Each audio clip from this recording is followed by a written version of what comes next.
বানাতে চেয়েছিলাম baby sweet মিষ্টি, কিন্তু মিষ্টিগুলো শিরা শুষে নিয়ে এতটাই বড় হয়ে গেছে, এগুলোকে কি এখন আর বেবি সুইট মিষ্টি বলা যায়? আপনারাই ভেবে দেখেন। আর রেসিপিটা আমি আপনাদের সাথে শেয়ার করছি। একটা প্লেটে নিয়ে নিচ্ছি ডানো ব্র্যান্ডের 10 টাকা দামের 4টা গুঁড়া দুধের প্যাকেট। আপনারা যে কোনো ব্র্যান্ডের গুঁড়া দুধ ব্যবহার করতে পারেন, কিন্তু খেয়াল রাখবেন গুঁড়া দুধটা যেন ফুল ক্রিম হয়। এরপর দিয়েছি 1/3 কাপ ময়দা, হাফ চা চামচ বেকিং পাউডার। সব কিছু এখন আমি খুব ভালোভাবে একসাথে মিশিয়ে নিচ্ছি। খুব ভালোভাবে মিশাতে হবে যাতে সবগুলো উপকরণ একসাথে মিশে যায়। এখন দিচ্ছি 1 চা চামচ ঘি। ফ্রিজ থেকে নামিয়ে সরাসরি ঘিটা ব্যবহার করবেন না, আপনারা রুম টেম্পারেচারে রাখা ঘিটা ব্যবহার করার চেষ্টা করবেন। শুকনো উপকরণগুলোর সাথে আমি ঘিটা ভালোভাবে মিশিয়ে ময়ান দিয়ে নিচ্ছি। খুব ভালোভাবে মিশিয়ে নিতে হবে।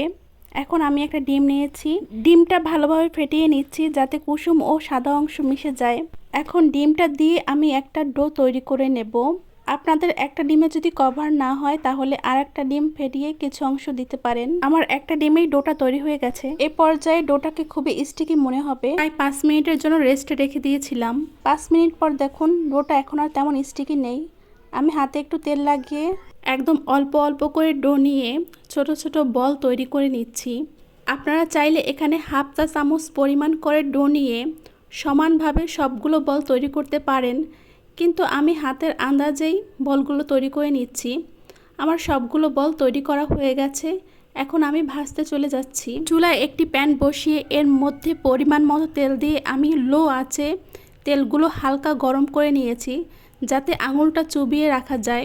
এই পর্যায়ে আমি সবগুলো মিষ্টি তেলের মধ্যে দিয়ে দিচ্ছি। দেখুন মিষ্টিগুলো তেলের মধ্যে দেওয়ার পরে আকারে বড় হতে শুরু করেছে। এই পর্যায়ে মিষ্টিগুলো নাড়াচাড়া দেওয়ার কোনো প্রয়োজন নেই।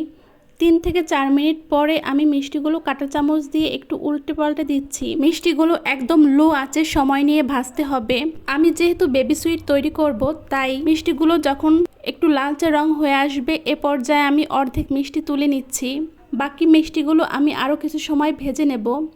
ভাজতে ভাজতে যখন এই মিষ্টিগুলো একদম লালচে রং হয়ে আসবে এ পর্যায়ে আমি মিষ্টিগুলো তুলে নিচ্ছি। এখন চুলায় অন্য আরেকটি প্যান বসিয়ে দিয়ে দিচ্ছি 1 কাপ চিনি ও 2 কাপ পানি। একটা এলাচ দিয়ে দিচ্ছি। কিছু সময় নেড়েচেড়ে আমি শিরাটা তৈরি করে নিচ্ছি। শিরায় বলক আসার পরে মিষ্টিগুলো দিয়ে দিচ্ছি। খেয়াল রাখতে হবে এ পর্যায়ে মিষ্টিগুলো যেন হালকা গরম অবস্থায় থাকে। প্যানের ঢাকনা দিয়ে আমি সিদ্ধটা বন্ধ করে দিচ্ছি। হাই হিটে 10 মিনিট জাল করে নিতে হবে। 10 মিনিট পরে আমি ঢাকনাটা তুলে নিচ্ছি।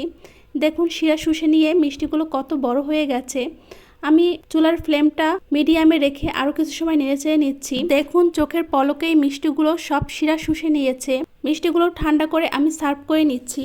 আমি বানাতে চেয়েছিলাম বেবি সুইট মিষ্টি, কিন্তু মিষ্টিগুলো শিরা শুষে নিয়ে অনেকটা কালোজাম মিষ্টির মতো বড় হয়ে গেছে। দেখুন মিষ্টিগুলো কতটা শিরা স্যুপ করে নিয়েছে আর কতটা সফট, ভিতরটা একদম নরম। রেসিপিটা ভালো লাগলে কমেন্টস করে জানাবেন। পেজটি ফলো দিয়ে আমার পাশে থাকবেন।